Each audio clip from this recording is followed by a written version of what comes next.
A few days ago, Omar Khan, the Steelers general manager, addressed the media at the NFL Combine, and today I'm going to share with you guys my takeaways from that presser, all right? So we actually have the entire press conference on the channel right now. You can check it out right here. The link is going to be in the comments and description of today's show. And to make sure that you never miss a video here on Steelers Talk, make sure you click that subscribe button right now because we're going to have more in-depth Steelers coverage than any other channel on YouTube this offseason. So don't be left out. Click that subscribe button and join our family. So let's start with the takeaways here, and let's start with the quarterback position because it is definitely the juiciest stuff surrounding the Pittsburgh Steelers this offseason. The first takeaway is that Omar Khan claims to have full faith in quarterback Kenny Pickett heading into his third season as an NFL pro. This is what Omar Khan had to say to the media scrum for Pittsburgh before he officially took the stage in Indianapolis. I have full faith in Kenny.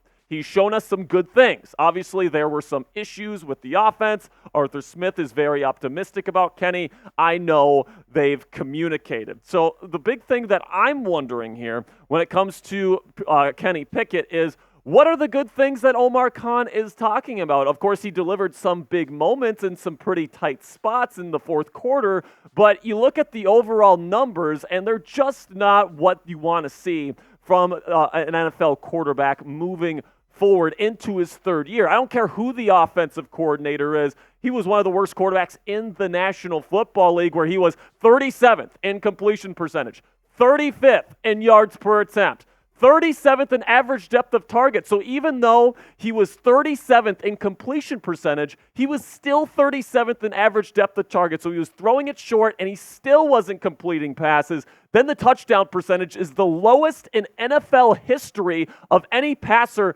in league history, with at least 500 pass attempts. And then he had the 33rd highest quarterback rating. There were backup quarterbacks with a higher quarterback rating than Kenny Pickett last year. That's unacceptable to me. And I don't care if he had a couple of good throws in clutch moments. I want a quarterback that's good all the time, not just in those a few moments that we can say he did a good job. And you know who agrees with me? ESPN's Stephen A. Smith, who has some choice words for Omar Khan on First Take yesterday when he was talking about the quarterback situation in Pittsburgh. Of course, Stephen A. is a Steelers fan himself, and this is what he had to say. Omar, that's pathetic, and I'm not going to stand up here and let you or anyone else lie to Steelers Nation and act like this suffices, that this is okay. I'm not saying you're doing an awful job. I'm saying do something. I'm not saying that you've done anything awful. I'm saying you haven't done anything yet. Here's the deal. Joe Burrow's in this division. Lamar Jackson, a two-time league MVP, is in that division.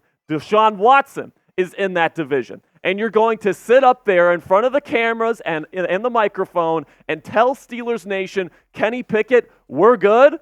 What? I don't want to hear that. To hell with that. Kenny Pickett, keep working on your game. I'm not trying to throw you out with the bathwater. I know that you belong on the roster and you belong wearing the uniform, but you should not be the starting quarterback of the Pittsburgh Steelers at this particular moment in time. And he finishes it here by saying, now I don't give a damn if it's Justin Fields. I don't give a damn if it's Russell Wilson. Hell, I might even entertain getting Mr. Achilles injury himself, Kirk Cousins, off the scrap heap. Anything but what they had last year. So listen, man, he definitely did not mince words when talking about Omar Khan saying that they're good with Kenny Pickett. However, I will give Omar his credit here. During his combine press conference, he did leave the door open to potentially get a Russell Wilson or a Justin Fields or to replace Kenny Pickett with somebody this offseason. This is what Omar had to say during the press conference. We'll look at every option right now.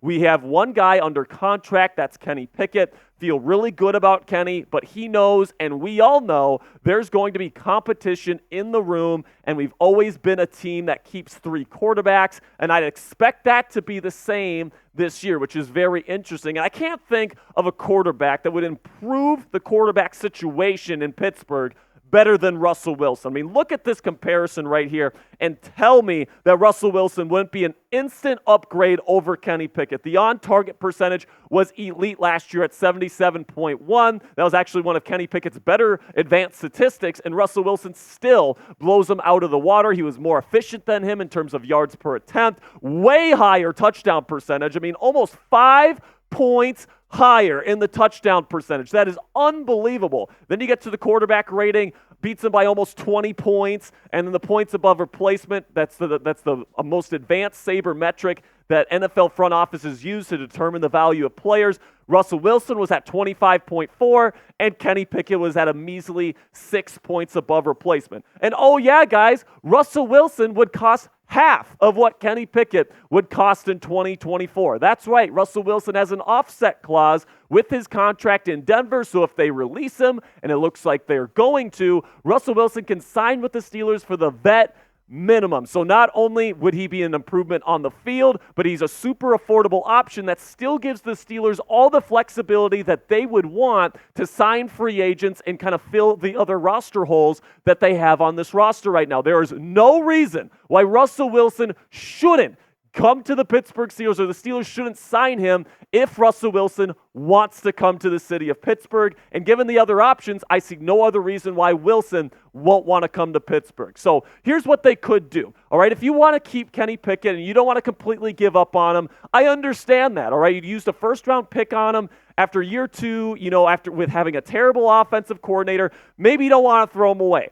Fine. All right, but do what the Jets did last year when they brought in a veteran in Aaron Rodgers, and then you have your young quarterback try to learn from that veteran quarterback so that they can blossom into a future starter that's actually worth that first-round draft pick that you used on Kenny Pickett. I do not think, or at least I'm not willing to risk Kenny Pickett not being able to handle being a starter in this league next year because this team's ready to win. So I'd rather get a really cheap, really good veteran option in Russell Wilson, bring him here, have Kenny Pickett learn from him for a couple of years, and let's win now with the guys that we have. That's what I would rather do, and that's something the Steelers could absolutely do, even if they want to keep Kenny Pickett for the future. Number two, when it comes to the quarterback position here, they want Mason Rudolph back. I mean, they have made it abundantly clear that they want Mason Rudolph back in free agency. Here's Omar Khan saying that they want Mason Rudolph back next season.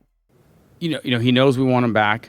We've had conversations, but it's just sort of how the process goes. It's, I can't tell, when the deal will get done, hopefully with us, but, it's just a process, and I understand it. But we'd like a great experience. And it certainly makes sense that they want Mason Rudolph back. Okay, it really does. Mason is somebody that played well with the guys on the roster last year. He led them to a playoff run.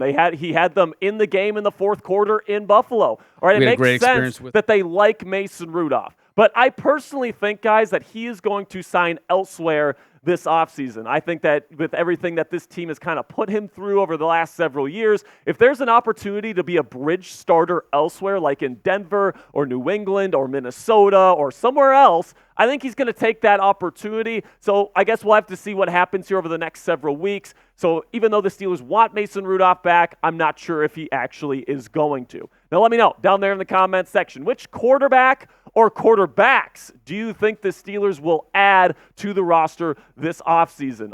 Omar Khan did say that he wants to have 3 quarterbacks on the roster next year. They only have 1 right now. Let me know which quarterbacks you think the Steelers are going to add to the roster as they approach the 2024 offseason. For today's pinned comment, YouTube's going to throw you an ad break here in just a couple of seconds. When that happens, take advantage of that time by answering today's pinned question. Then another takeaway from Omar Khan's press conference this week is that Broderick Jones, at least eventually, is going to move back over to left tackle. Here's Omar Khan explaining why that is. He's, I've said this before, versatility on the offensive line is important, and he proved that he could play right tackle, but he was drafted to be a left tackle, and eventually he will be a left tackle, and when that is, time will tell, but he was drafted to be a left tackle.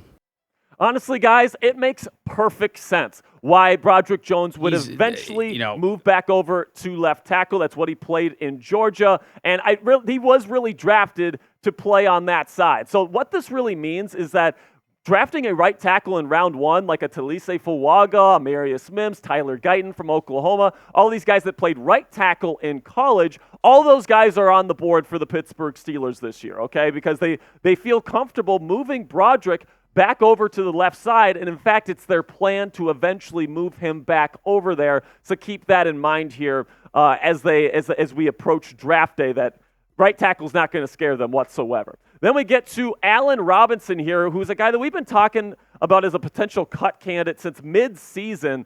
And, you know, they've already cut Mitch Trubisky and Presley Harvin and Chooks and Mason Cole and all these guys. And we're wondering, what about Allan Robinson? Well, it seems like Omar Khan actually likes Allan Robinson quite a bit. Here's Khan talking about A-Rob. We had a great experience with him this year. He came in, you know, we made the trade.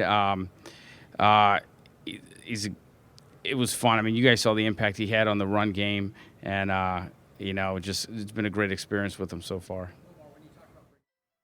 Personally, guys, I would absolutely cut Allan Robinson if I were Omar Khan. Now, you just listened to him say that he likes what he brings to the run game, and what he means by that is that he's a really good run blocker, but he really didn't do anything as a pass catcher last year. You take a look at his numbers in 17 games played, all right? So he was healthy for the entire season. 0 touchdown passes, or receptions, I should say. Only 280 yards receiving. And again, he played the entire season, guys, and just 34 catches. So he was a parking cone as a wide receiver. And, you know, if you're a receiver, you can be great as a run blocker. That's great. But, you know, if you're going to be a starter for an NFL team, you have to provide something in terms of receiving and in terms of being a pass catcher. And Allan Robinson just simply doesn't do that right now. And especially when you take into account that you can save $10 million by cutting him this offseason, this just seems like a no-brainer to me. Now, it seems like the Steelers might be trying to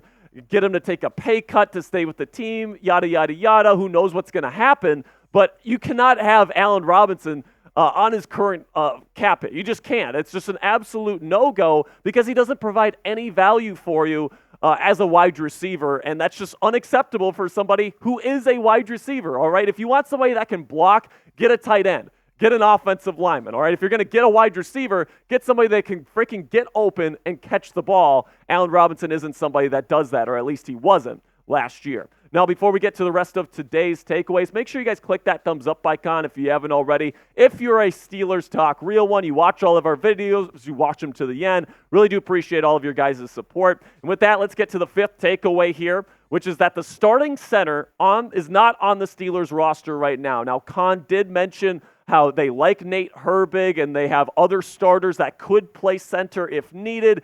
It definitely seemed to me like the starting center is going to be coming from outside the building this offseason. And really don't be surprised, guys, if they sign somebody like Aaron Brewer, for example, who was Arthur Smith's center in Tennessee in 2020.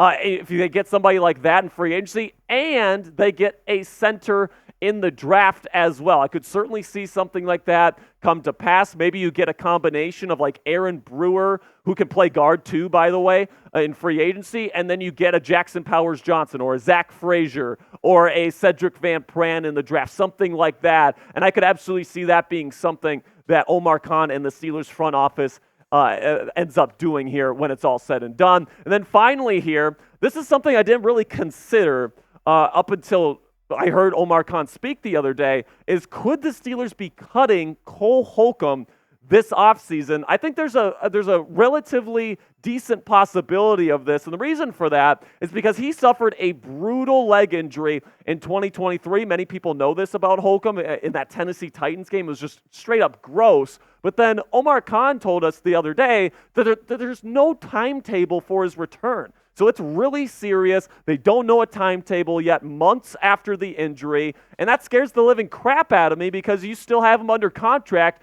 for 2 more years, and if you put a June 1st designation cut on him, then you can save $6 million, and that's $6 million that you could spend on somebody that you trust is actually going to be on the field for the 2023 season and somebody that you trust can play at an NFL level. And right now, I love Cole, man. I love the energy that he brings to the building, and I thought he was actually having a good season before he got hurt. But if you ask me if I'm confident that he's going to be able to come back from that gruesome leg injury and be worth the cap hit that he's going to be having on the team next year and then be a bona fide starter at the inside linebacker position, I would say I'm a little bit skeptical of that, and I would at least think about cutting Cole Holcomb here to try to make some more cap space to try and get another inside linebacker in free agency to take his spot on the roster. I hate talking about guys like this, things that aren't in people's control, injuries, stuff like that. But you know what, guys, at the end of the day, this is a business,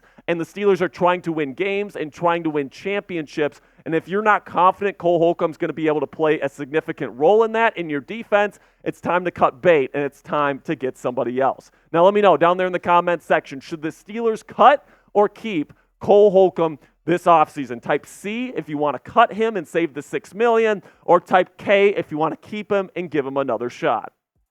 That'll be it for today's show, guys. Thank you for bearing with me here. I know it was a little bit of a longer video, but make sure you guys click that subscribe button right now for extensive Steelers draft coverage, free agency coverage, the whole 9 yards all throughout the 2024 offseason. If they make a move for a quarterback, we'll have you covered with a breaking news video. So do me a favor, click that subscribe button right now.